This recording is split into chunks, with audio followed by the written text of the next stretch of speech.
બજેટનો પિટારો ખુલી ગયો, પરંતુ પ્રામાણિક કરદાતાઓને કોઈ એટલો મોટો ફાયદો નથી થયો, કારણ કે ઇન્કમટેક્સના સ્લેબમાં કોઈ બદલાવ નથી કરવામાં આવ્યો. ઇન્કમટેક્સના સ્લેબમાં કોઈ ફેરફાર ન કરાતા નોકરિયાત વર્ગને પણ કોઈ ફાયદો નહીં થાય. રિઝર્વ બેંક જો કે ડિજિટલ કરન્સી લાવશે એ જાહેરાત તો કરવામાં આવી છે. આ ઉપરાંત સહકારી સંસ્થાઓ પર ટેક્સ ઘટાડીને 15% કરવામાં આવ્યો છે. ક્રિપ્ટોકરન્સીની આવક પર પણ 30% ટેક્સ લાગશે. કેન્દ્ર સરકારે સરકારી કર્મચારીઓ માટે મોટી જાહેરાત કરી અને પેન્શનમાં ટેક્સમાં છૂટ આપી. મોબાઈલ ફોન, ચાર્જર, ખેતીના સાધનો, કાપડ, ચામડાની વસ્તુઓ, હીરા આ એવી સામગ્રીઓ છે કે જેઓ સસ્તી થશે. વિદેશથી આવતી મશીનરી પણ સસ્તી થશે. બજેટમાં જે જાહેરાત કરવામાં આવી છે, આ બજેટમાં અલગ અલગ મુદ્દાઓમાં સૌથી વધુ જેના પર ભાર મૂકવામાં આવ્યો એ ઇન્ફ્રાસ્ટ્રક્ચર લાગ્યું, કારણ કે ઘણા બધા માર્ગ પરિવહનના અને રોપવે જેવા નેટવર્ક ઊભા કરવાની વાત કરવામાં આવી છે. સરકારી કર્મચારીઓના પેન્શનને લઈને જાહેરાત કરવામાં આવી છે. જો કે જે સામાન્ય કરદાતા છે તેના માટે કોઈ એવી મોટી જાહેરાત નથી કરવામાં આવી. શિક્ષણને લઈને પણ જાહેરાતો થઈ. દરેક વર્ગરૂમમાં ટીવી લગાવવાની વાત કરવામાં આવી. એટલે એક તરફ જોવા જઈએ તો સ્માર્ટ એજ્યુકેશન તરફ તો આગળ વધવામાં આવ્યું છે. કેન્દ્ર સરકાર સરકારી કર્મચારીઓના પેન્શનમાં ટેક્સમાં છૂટ આપવા જઈ રહી છે. બજેટમાં નોકરીઓ માટે કોઈ બદલાવ નથી થયો. ઇન્કમટેક્સ સ્લેબમાં કોઈ બદલાવ નથી. એટલે સૌથી વધુ જો ફટકો હોય, જે અપેક્ષાઓ હતી મધ્યમ વર્ગને, નોકરિયાત વર્ગને, એ નથી પડી.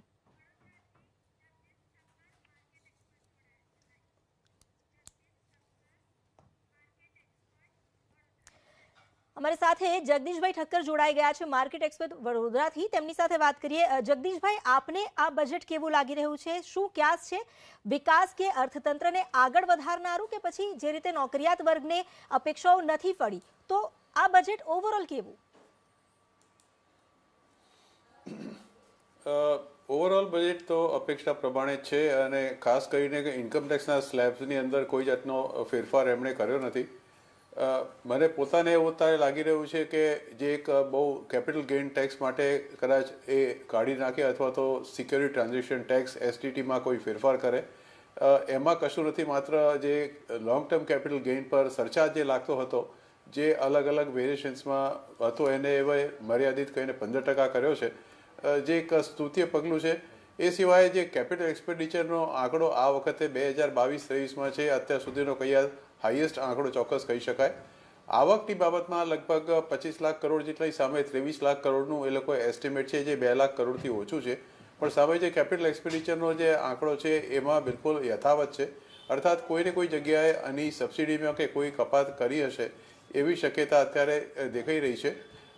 ઓવરઓલ તમે આમ જુઓ તો આ બજેટમાં એવા કંઈ ખાસ મોટા વિશેષ ફેરફાર નથી. પણ જે જાતની કેપિટલ એક્સપેન્ડિચરની ઘોષણા કરી છે એ ડેફિનેટલી એક એમ્પ્લોયમેન્ટ જનરેશન માટે, એટલે કે રોજગારીની ઘણી મોટી તકો કદાચ આવનાર ભવિષ્યમાં પ્રોવાઈડ કરશે, જેની અત્યારે બહુ જરૂર છે. જ્યાં સુધી મોંઘવારીના આંકડાનો સવાલ છે, સરકાર એ બાબતે ખાસ વિશેષ ચિંતિત નથી. એમને એક લાગે છે કે ધીસ મે બી સિઝનલ, એટલે આવનાર દિવસોની અંદર કદાચ આ જે મોંઘવારીનો આંકડો છે એ ઘટીને કદાચ 5%ની નીચે કે 4.5%ની નીચે જાય એવી એક ધારણા અત્યારે મૂકવામાં આવે છે. એટલે આમ તમે ગણો તો કંઈ ખાસ વિશેષ આ બજેટમાં એવું નથી કે જે ઇન્વેસ્ટર કે રોકાણકારોને કોઈ કાંઈ લાભદાયક હોય કે કોઈ નુકસાનકારક હોય. બજાર શરૂઆતના તબક્કે ડેફિનેટલી એક એને થમ્સઅપ આપ્યું હતું, પણ પાછળથી જ્યારે એવો ખ્યાલ આવ્યો છે, અત્યારે આપે કહ્યું એ પ્રમાણે કે ખાસ કોઈ એવા વિશેષ ફાયદાઓ કોઈ જાતના રોકાણકારોને કે કોઈ જાતના નોકરિયાત વર્ગને પણ થયા નથી. એટલે એક થોડું કરેક્શન્સ મોડમાં અત્યારે બજાર આવી ગયું છે. લગભગ 1000 પોઈન્ટ જેટલો સેન્સેક્સ અત્યારે ઘટીને માત્ર 400 પોઈન્ટ રહ્યો છે. બજારમાં એક ચોક્કસ જે બહુ મોટી આશા હતી કેપિટલ ગેઇન ટેક્સ કે STT માટે કે ડિવિડન્ડ ટેક્સ માટે, એમાં કશું ખાસ વિશેષ થયું નથી. એટલે બજારે આમ ગણો તો એને એક ન્યુટ્રલાઇઝ કરી છે. શરૂઆતનો જે તબક્કાનો જે ઉછાળો હતો, હાલ પૂરતો એ ઉભરો સમી ગયો છે. જી, એટલે આપે જે વાત કહી છે, અગાઉ પણ આ જ ચર્ચા થઈ હતી. કરણભાઈ, આપણે પણ વાત તો કરી હતી અને માર્કેટને લઈને આપે પણ જે ક્યાસ કાઢ્યા હતા. પરંતુ બજેટ આવ્યા બાદ હવે માર્કેટમાં જે ચહલપહલ છે, તો તેને જોઈને શું માનવું છે? ભાવ ભગવાન છે મેડમ. જે કે છે કે જે બજાર બતાવે છે એ બજેટનું સત્ય છે. પણ હું એવું માનીશ કે અત્યારે ક્યારે બી બજેટ પછી આપણે જ્યારે બી બજારને ઇમિડિયેટ રિએક્શનમાં જોઈએ ને, તે થોડાક ફાસ્ટ રિએક્શન્સ હોય. હજી આના વિશ્લેષણ થશે, થોડું વાંચવામાં આવશે, થોડી ડિટેલિંગ થશે, ને પછી સમજ પડશે કે આ બજેટ સારું છે, ખરાબ છે, શું છે. અત્યારે બજાર એકદમ ન્યુટ્રલ વ્યૂ રાખ્યો છે, ના સારું ના ખરાબ.